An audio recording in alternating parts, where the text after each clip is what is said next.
नमस्कार। यज्ञोपवीत क्यों धारण किया जाता है, वो भी कुछ स्पेसिफाइड लोगों द्वारा? क्या है इसके पीछे का कारण, चलिए जानते हैं। यज्ञोपवीत, या जिसे हम आम भाषा में जनेऊ भी कहते हैं, एक धागे का बना एक बड़ा सा माला जैसा होता है, जिसका एक सिरा दाएं कंधे के ऊपर और दूसरा सिरा बाएं हाथ के नीचे कमर तक होता है। बेसिकली इसमें 6 धागे होते हैं, पर वो लड़के जिनकी शादी नहीं हुई होती है वो 3 धागों वाला जनेऊ पहनते हैं। साथ ही इसमें कुछ रिस्ट्रिक्शन भी होते हैं, जैसे कि जब कोई व्यक्ति जनेऊ धारण करने के बाद टॉयलेट यूज करता है तब उसे इसे दाएं कान पर लपेटना होता है, साथ ही दांत पर दांत रखने होते हैं और उस टाइम पर बिल्कुल भी बोलना नहीं होता है। मान्यता है कि ऐसा करने से व्यक्ति के पैरालाइज्ड होने की संभावना काफ़ी कम हो जाती है। लेकिन प्रेजेंट टाइम से अलग एंशियंट टाइम में इसका मोटिव कुछ और ही था।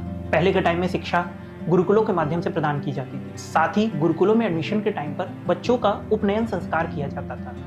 इस संस्कार में बच्चों के बाल पूरी तरीके से हटा दिए जाते थे और उन्हें यज्ञोपवीत धारण कराया जाता था। गुरुकुल में शिक्षा के दौरान बच्चों को मेकअप करने की इजाज़त नहीं होती थी। उस टाइम पर उन्हें केवल अपनी पढ़ाई पर ध्यान देना होता था, साथ ही खेल कूद के द्वारा अपनी फिजिकल स्ट्रेंथ को इन्हेंस करना होता था। ये नियम सभी छात्रों पर लागू होता था, चाहे वो किसी भी जाति के हो और इवन लड़कियां भी। जी हाँ, पहले लड़कियों का भी जनेऊ होता था, लेकिन जब समय के साथ साथ स्त्रियों की दशा में काफ़ी गिरावट आई और लोगों ने अपनी बच्चियों को गुरुकुल भेजना छोड़ दिया, तो ये उपनयन संस्कार सिर्फ लड़कों का होने लगा। इसके सिंबल के रूप में आज भी जब अनमैरिड लड़कों का जनेऊ किया जाता है तो उनको 3 धागों वाला जनेऊ पहनाया जाता है, और शादी के टाइम पे दुर्गा जनेऊ, जो कि उनकी पत्नी के द्वारा धारण किए गए जनेऊ का प्रतीक होता है, वो उन्हें धारण कराया जाता है। यही स्थिति अन्य जातियों के बच्चों के साथ भी हुई। जब उनके यहाँ भी शिक्षा में कमी आई और लोगों ने अपने बच्चों को गुरुकुल भेजना छोड़ दिया, तो ये उपनयन संस्कार केवल कुछ जातियों तक ही सीमित रहे। और यज्ञोपवीत, जो पहले के टाइम में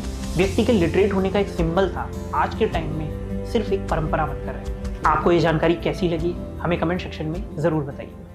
थैंक यू।